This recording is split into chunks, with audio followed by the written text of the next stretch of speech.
नमस्कार दोस्तों, मैं आयुष खरे BA MS सेकंड प्रोफ का स्टूडेंट आपका स्वागत करता हूं मेरे यूट्यूब चैनल आयुष आयुर्वेदा में। तो आज हम देखने वाले हैं कि हमारे इंडिया में BA MS यानी आयुर्वेदा के जो टॉप 15 कॉलेज हैं वो कौन कौन से हैं और उनकी रैंकिंग किस अकॉर्डिंग डिसाइड होती है। और उनके जो पिछले साल 2023 में जो काउंसलिंग हुई थी उसमें उनके जितने भी राउंड्स हुए थे, first round, second round, third round, उसमें उनकी अलग अलग कैटेगरी यानी जनरल, EWS, OBC, ST और SC की क्या क्या कट ऑफ रही थी और उन कट ऑफ से अपन इस साल कैसे हेल्प ले सकते हैं। सबसे पहले हम यही बात कर लेते हैं कि जो पुरानी साल की कट ऑफ होती है उसको हम कैसे हेल्प ले सकते हैं इस साल की काउंसलिंग के दौरान। तो सबसे पहले एक बात बता दें कि हमें कभी भी प्रीवियस ईयर के मार्क्स को कंसिडर नहीं करना चाहिए।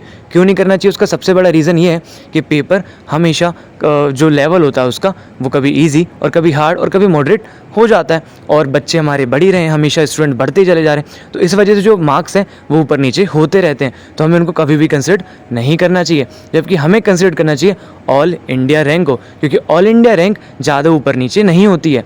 उसको कंसिडर करते हुए हमें एस्टिमेशन करना चाहिए हमें कि कौन सा कॉलेज मिल सकता है।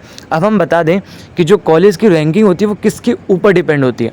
सबसे पहले जो फैक्टर आता है वो है लोकेशन, कि कॉलेज की लोकेशन क्या है, मतलब लोकेशन कौन सी सिटी में और सिटी में वो कहाँ है, सिटी के बाहर है, सिटी के अंदर है।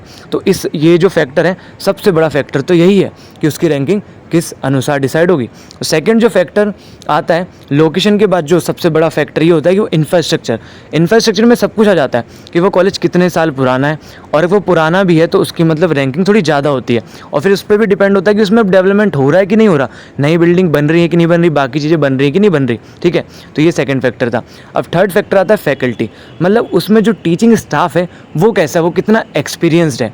अब जो फोर्थ चीज़ जो अपने पास आती है ना वो है कोर्सेज, मतलब जो BMS तो सब में अब अवेलेबल ही होगा, पर जैसे कोर्सेज अवेलेबल, मतलब PGMS में कौन कौन से कोर्सेज अवेलेबल है, मतलब सर्जरी में कौन कौन से, MS में कौन कौन से कोर्सेज अवेलेबल हैं और MD में कौन कौन से कोर्सेज अवेलेबल हैं, उसके ऊपर भी रैंकिंग डिसाइड होती है। और फिफ्थ होता है पेशेंट फ्लो, कि कॉलेज तो चलो बहुत अच्छा है पर उसमें पेशेंट आते हैं कि नहीं आते, और पेशेंट नहीं आएंगे तो बच्चे को सीखने को कैसे मिलेगा। तो जहाँ जितने ज़्यादा पेशेंट आते हैं उसकी रैंकिंग भी उतनी ऊपर चली जाती है। तो ये 5 फैक्टर टोटली मिला के किसी कॉलेज की रैंकिंग देते हैं। तो इसी अनुसार हमने ये टॉप 15 कॉलेज की लिस्ट तैयार करी है।